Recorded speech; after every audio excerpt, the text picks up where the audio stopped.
pesquisa, ou quaisquer laboratórios, essa água ela só contém água e nada mais. É diferente da água mineral que a gente bebe, da água dos garrafões, por exemplo.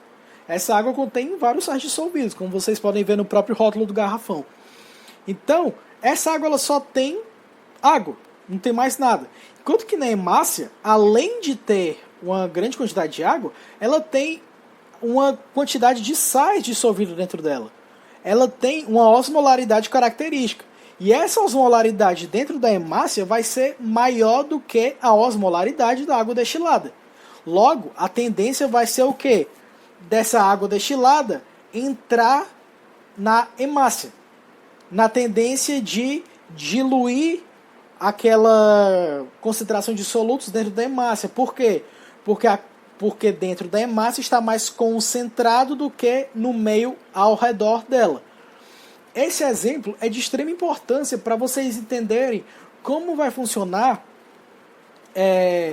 o balanço de concentração de sódio, principalmente, que é o principal cátion extracelular, e de potássio, que é o principal cátion intracelular. Agora nós podemos começar a falar dos sais minerais propriamente ditos. Mas antes, vamos observar aqui como esses sais minerais estão divididos nos diversos compartimentos do corpo. Esse gráfico, como vocês podem ver, representa no eixo Y a concentração iônica de cada sal mineral em milimol por litro, enquanto aqui nós podemos ver os diferentes compartimentos: o líquido intracelular, o líquido intersticial e o plasma. Lembrando que a junção de líquido intersticial mais plasma é o líquido extracelular total, ou só líquido extracelular. Então, quais são os principais íons, os principais eletrólitos, que nós iremos entrar daqui a pouco no que significa isso, dentro do líquido intracelular? Principalmente o potássio, que é o que está representado em roxo. Vejam que o potássio é o principal cátion dentro da célula. Enquanto que o sódio ele está muito pouco concentrado dentro da célula, enquanto o potássio ele está altamente concentrado dentro da célula. O cloreto também está numa concentração bem baixa. E o bicarbonato, que é esse HCO3-, vocês podem ver aqui na legenda pela corzinha, também está bem baixo. Os principais compostos que exercem influência osmótica dentro da célula são quem? O potássio, que está representado aqui em roxo, e as proteínas, que está representado aqui em azul. Então, quem vai exercer a principal influência na osmolaridade da célula vai ser quem? Principalmente potássio e proteínas. Já no líquido intersticial, que é esse líquido que banha as células, que está ao redor das células e entre as células e o plasma sanguíneo, o principal íon dentro do líquido intersticial vai ser o sódio. Então, nós temos diversos mecanismos para regular a concentração de sódio no nosso plasma sanguíneo. Para vocês terem noção, lembrem que não é recomendado o consumo de altas quantidades de sódio, porque quanto maior a concentração de sódio no líquido intersticial, no líquido extracelular como um todo, maior vai ser a retenção de água. Por quê? Porque vai aumentar a concentração, então vai tender a aumentar cada vez mais a quantidade de água dentro do líquido extracelular, aumentando a quantidade de água dentro do plasma sanguíneo. A gente aumenta o volume sanguíneo, que é o que nós chamamos de volemia. Aumentando a volemia, nós aumentamos a pressão arterial. E aumentando a pressão arterial, nós temos uma maior facilidade de desenvolver algumas doenças, principalmente de cunho cardíaco. Então, isso, claro, se o sódio em excesso for consumido cronicamente. Se você consumir sódio em excesso apenas em poucas ocasiões, nós temos mecanismos fisiológicos para controlar isso. Por exemplo, aumentar a excreção de sódio mediante o rim. Por exemplo, se você for comer pipoca e essa pipoca estiver muito salgada, ou for comer qualquer alimento muito salgado, você pode ver que você vai ter um reflexo que é o de urinar com a maior frequência depois. Por quê? Porque nós temos mecanismos fisiológicos, que nós iremos tratar lá na frente, que mecanismos são esses, de aumentar a excreção desse sódio em excesso que está entrando no nosso corpo. Logo, nós tendemos a urinar mais. Enfim, esse é assunto que nós iremos tratar quando nós estivermos falando de equilíbrio hidroeletrolítico lá em fisiologia humana. Em segundo lugar, o íon que exerce a segunda maior influência na osmolaridade do líquido intersticial é o cloreto. Vejam que aqui em verdinho está o cloreto. Então, o sódio e o cloreto são os principais íons que exercem a influência na osmolaridade do meio do líquido intersticial. Já o potássio está em pouquíssima quantidade e o bicarbonato está em quantidade bem baixa também, mas a quantidade dele ainda está maior que dentro da célula. Vejam que no líquido intersticial e no plasma, a quantidade de sódio e a quantidade de cloreto elas são bem similares, assim como a quantidade de potássio também. O que é que vai mudar? Isso aqui, a concentração de proteínas. Por quê? É aquilo que eu falei há pouco tempo. As proteínas, elas são moléculas muito grandes e elas não passam pelas fenestras, pelas pequenas aberturas que tem nos capilares sanguíneos que conectam eles ao líquido intersticial. O que é que passa? Íons e moléculas pequenas. Então, as proteínas plasmáticas, elas são retidas no plasma. Logo, elas não passam. Então, o líquido intersticial não tem proteínas, enquanto o plasma e o líquido intercelular tem. Então, no plasma sanguíneo, além do sódio e do cloreto, as proteínas plasmáticas também exercem influência na osmolaridade desse plasma. Inclusive, existe uma doença com um nome bem estranho, chamada de Kwashiorkor, que nessa doença é uma doença causada por desnutrição principalmente de cunho proteico, que o que é que acontece? A concentração de proteínas no plasma sanguíneo começa a diminuir, porque a pessoa está no quadro de desnutrição. E se essa quantidade de proteínas começa a diminuir no plasma sanguíneo, a osmolaridade do plasma ela acaba abaixando. Lembrando que a osmolaridade, pessoal, é a quantidade de solutos de partículas osmoticamente ativas dissolvidas numa determinada solução. Então, vocês podem, entre várias aspas, claro que se a gente estivesse tratando nisso a nível de ensino superior, existe uma determinada diferença entre osmolaridade e concentração, mas aqui nós podemos, entre várias aspas e, a grosso modo, dizer que a osmolaridade e concentração são sinônimos. Então, a osmolaridade e a concentração é a quantidade de substâncias osmoticamente ativas dissolvidas numa determinada solução, que é principalmente a água, quando a gente vai falando de organismos biológicos.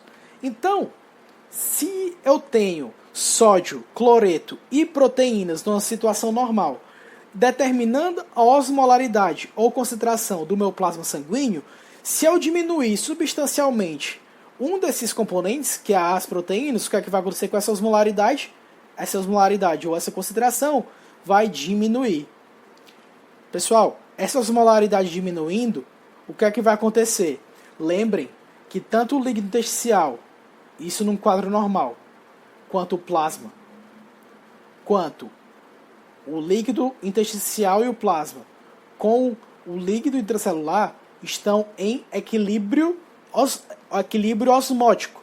A mesma quantidade de água que sai é a mesma quantidade de água que entra nesses compartimentos, porque as concentrações de solutos neles são constantes e são iguais, ainda que em desequilíbrio químico, porque esses solutos são diferentes. Então, se, por exemplo, nós temos uma concentração de 0,15 molar dentro da célula, nós estamos lembrando, né, pessoal, que esses valores são puramente ilustrativos para vocês entenderem melhor. Se nós tivermos uma concentração de 0,15 molar dentro da célula, nós também temos a concentração de 0,15 molar no líquido intersticial e também temos a concentração de 0,15 molar no líquido plasmático, no plasma sanguíneo. Logo, se essas concentrações são iguais, a mesma quantidade de água que está entrando e saindo nesses compartimentos é a mesma quantidade de água que está entrando e saindo desses mesmos compartimentos.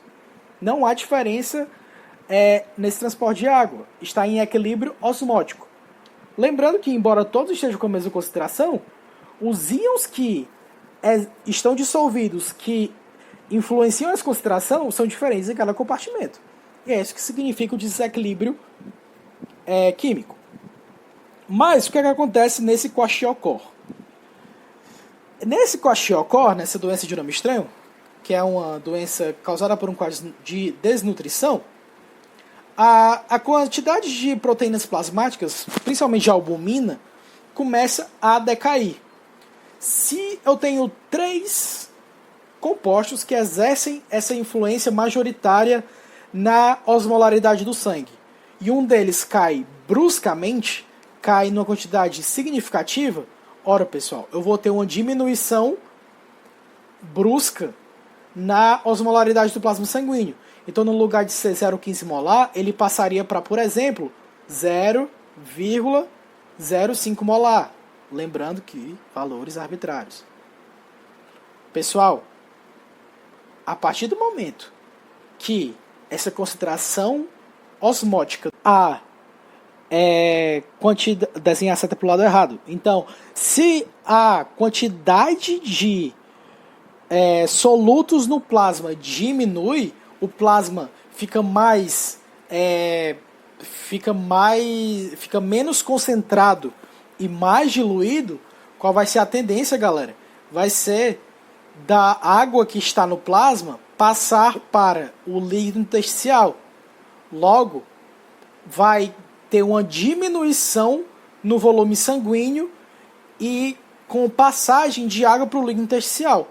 Então, um quadro bem característico dessa doença é que a pessoa fica muito inchada, porque os tecidos dela começam a reter a água do sangue, por conta dessa osmolaridade sanguínea que diminui em relação ao líquido intersticial e ao líquido intracelular. Então, vamos só relembrar, isso aqui é um resumo bem do que eu acabei de falar. Então, os eletrólitos, eles vão ser o quê? Substâncias que se dissociam em íons quando dissolvidos em água. E são essas substâncias que exercem influência osmótica no nosso corpo, que são principalmente os sais minerais. E é por isso que eu dei toda essa introdução antes de começar a falar sobre os sais minerais. Porque ainda nós não falamos sobre célula e eu quero que vocês entendam o porquê que os sais minerais, principalmente o sódio e o potássio, exercem tanta influência no movimento da água no nosso corpo. Então, no meio extracelular, os eletrólitos mais importantes, como eu já falei, são o sódio, o cloreto, o cálcio também e o bicarbonato. E se nós estivermos falando do plasma sanguíneo, proteínas plasmáticas. Enquanto no meio intracelular, principalmente potássio, mas também magnésio, fosfato e proteínas. São esses os eletrólitos, são essas as substâncias osmoticamente ativas que determinam a osmolaridade desses dois compartimentos. E esses elementos, os sais minerais, eles vão estar envolvidos nas mais diversas funções. Logo, alterações significativas nas concentrações desses eletrólitos podem ter consequências importantes. E não só a diminuição, gente. Tanto uma quantidade bem reduzida de algum desses sais minerais, quanto a quantidade muito acentuada deles, como eu expliquei para vocês no caso da hipertensão, pode ocasionar sérios problemas de saúde. Vamos falar então primeiro sobre o cálcio. O cálcio ele vai estar principalmente, a forma iônica dele é o cálcio 2+, e é o sal mineral mais abundante no nosso corpo. E o principal local que o cálcio vai estar presente vai ser nos ossos e nos dentes. Só que o cálcio não vai estar sozinho nessas estruturas. Tanto nos ossos quanto nos dentes, o cálcio vai estar unido ao fosfato na forma de cristais de hidroxiapatita. E esses cristais são compostos por fosfato de cálcio. Então, tanto os ossos quanto os dentes são compostos por fosfato de cálcio. Sendo que o fosfato de cálcio presente nos dentes está lá para sempre, não pode ser removido. Enquanto que o cálcio e o fosfato presente nos ossos, ele pode ser constantemente devolvido para o sangue e absorvido novamente. O osso é um tecido altamente dinâmico que responde a hormônios para regular essa concentração de cálcio e de fosfato no sangue. Então, o cálcio ele é principalmente requerido durante o desenvolvimento da pessoa, principalmente durante a infância e na pré-puberdade. Por quê? Porque se o cálcio ele é o principal constituinte da porção mineral do osso, então, se à medida que a pessoa vai crescendo, ela precisa de um esqueleto cada vez mais forte, o que determina essa massa e densidade óssea são os sais minerais. Então, à medida que nós vamos crescendo, nós precisamos de... Na nossa fase de crescimento, que é principalmente de infância e pré-puberdade e puberdade, nós precisamos de quantidades de cálcio ingeridas bem maiores que, por exemplo, quando nós já somos adultos. Porque é o período em que os nossos ossos estão se desenvolvendo para suportar o maior peso desse nosso esqueleto e corpo em desenvolvimento. O cálcio exerce diversas funções, dentre elas a liberação de neurotransmissores, que são moléculas secretadas por neurônios que atuam nas mais diversas funções. Nós iremos tratar disso lá na frente. E também para armazenar hormônios, para secretar, liberar hormônios armazenados em vesículas. Alguns órgãos armazenam hormônios na forma de vesículas. E eles só são liberados quando há um acúmulo de cálcio dentro das células que estão armazenando esses hormônios. Outra importante função do cálcio é na regulação e função dos músculos.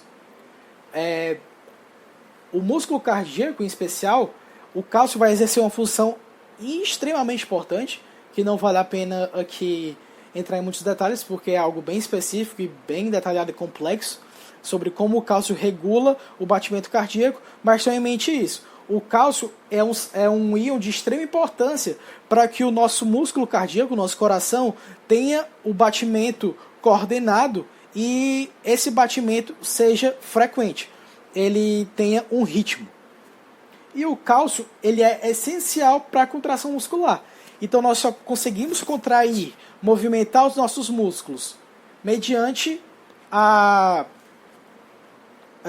mobilização de cálcio dentro dos nossos músculos, dentro da nossa célula muscular. Então, resumindo aqui de forma bem breve, em cada músculo esquelético nosso, nós temos um neurônio que inerva esse músculo, e essa região entre neurônio e músculo nós chamamos de placa motora. Então, quando o neurônio ele emite um estímulo para o músculo, que é o que nós podemos dizer aqui como excitação, esse músculo ele sofre uma estimulação elétrica. Essa estimulação elétrica leva a uma liberação de cálcio que está armazenado no organela, numa porção da célula muscular, para o citosol da célula muscular. E à medida que esse cálcio fica em grande quantidade dentro da célula, isso permite com que duas proteínas possam deslizar uma sobre a outra, a actina e a miosina, e é isso que permite a contração muscular, e é isso que permite aos nossos músculos se movimentarem. Outra função essencial, fora o desenvolvimento do esqueleto e regulação e contração muscular, é a participação do cálcio na coagulação sanguínea. O que é essa coagulação sanguínea? Ora, quando nós nos cortamos, esse vaso sanguíneo rompido, ele precisa ser reparado para que nós não percamos tanto... para que nós não percamos sangue, na verdade. Ou seja, à medida que o sangue ele começa a sair do vaso sanguíneo e esse vaso sanguíneo não fecha, isso é um quadro que se chama de hemorragia e a pessoa pode acabar morrendo. O que é uma situação normal que acontece? É o que nós chamamos de coagulação. À medida que o vaso é rompido, é acionado um sistema que vai fazer um remendo nesse vaso, que é o que nós chamamos de coágulo. Esse remendo no vaso, ele impede que o sangue extravase do vaso sanguíneo. E esse remendo, ele fica até que o vaso sanguíneo possa ser restaurado novamente. Isso é a coagulação. É o remendo do vaso sanguíneo quando ele sofre algum dano, quando você se corta, por exemplo. E é um processo extremamente complexo, que não vale a pena entrar em detalhes aqui, mas que para ele acontecer é necessário cálcio, tanto para o processo em si, como o cálcio também é necessário como cofator para enzimas que participam do processo de coagulação sanguínea. Beleza. Alguns sais, como o cálcio, o fosfato, o sódio, dentre outros, eles são tão importantes para o funcionamento do organismo que eles precisam ser regulados até hormonalmente.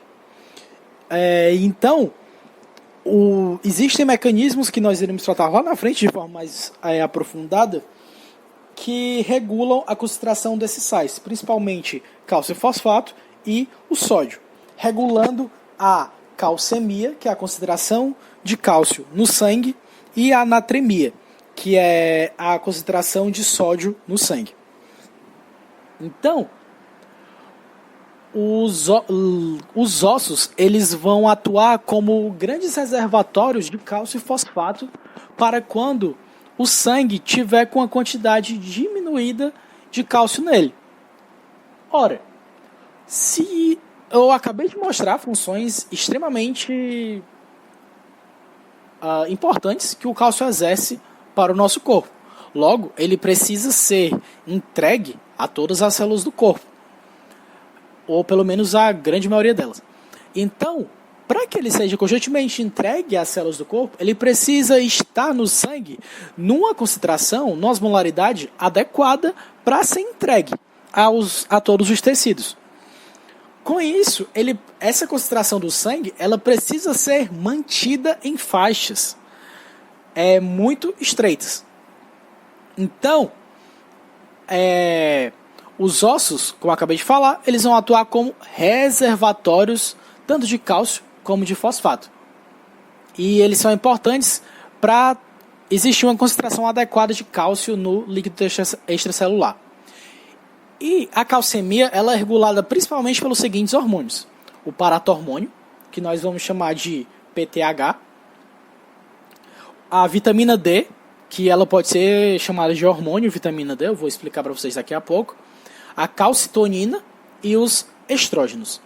Principalmente quando nós estamos falando de manter a calcemia, nós estamos de liberar cálcio e fosfato dos ossos para o sangue, por exemplo, quando o cálcio no sangue está baixo, nós vamos nos referir principalmente ao paratormônio e à vitamina D.